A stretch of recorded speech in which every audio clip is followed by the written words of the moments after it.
In the sleepy town of Blackthorn, where the streets were lined with ancient oaks and the houses seemed to whisper secrets to one another, there was a peculiar little shop that appeared overnight.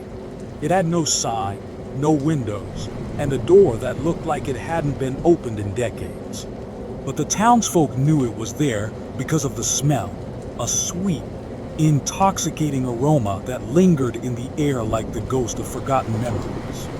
The first to venture inside was Lucy, a curious 17-year-old who had lost her parents a year prior.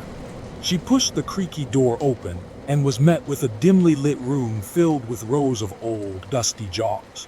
Each jar was sealed with black wax and labeled with a single word: joy, sorrow, fear, love. Behind the counter stood an old man with sunken eyes and a grin that made her skin crawl. "Welcome, Lucy," he said, his voice like the rustling of dry leaves. "I've been waiting for you. You've come to fill the void, haven't you?" Before she could speak, he handed her a jar labeled forgetfulness. It was cold to the touch, and the fog swirling inside seemed to call to her. "Eat this," he whispered, "and the pain will go away." Lucy hesitated, but the ache in her chest was unbearable. She twisted off the lid, and a wispy mist escaped, carrying with it the faint sound of laughter. She inhaled deeply, and suddenly, the memory of her parents' funeral was gone. The grief, the tears, the emptiness, it all vanished. But so did the memory of their smiles, their voices, and the way her mother used to tuck her into bed. When Lucy left the shop, she felt hollow, but the town was buzzing with excitement. Everyone had heard about the mysterious shop, and soon, people were lining up outside its door. They ate memories like they were candy, each jar promising relief from their deepest pains. The old man watched with a knowing smile, his eyes glinting with something sinister. But then, strange things began to happen.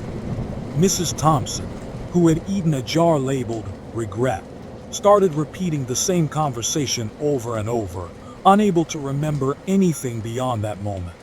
Jake, the star quarterback, ate failure and forgot how to throw a ball. And Lucy started forgetting her own name. One night, she returned to the shop, her heart pounding in her chest. "What have you done to us?" she demanded, but the old man wasn't there. Instead, she found a jar on the counter with her name on it. It was filled with a swirling black mist, and when she touched it, she saw flashes of memories that weren't her own. Memories of the old man standing in a field of jars, each one glowing with the essence of someone's past. She realized then that the old man wasn't selling forgetfulness. He was stealing souls, trapping them in his jars like fireflies in a jar. And Lucy was running out of time. When the townsfolk awoke the next morning, Lucy was gone. The shop was gone too, as if it had never existed. But the smell lingered, and so did the jars. They were everywhere, in attics, basements, even the local diner. And when someone found the courage to open one, they heard a voice, faint but clear, "Eat me." And they did. But some say that on quiet nights, you can still hear Lucy's voice, whispering a warning that no one listens to. Because in Blackthorn, the past is a hunger that can never be satisfied. And once you feed it, it's only a matter of time before it comes for you.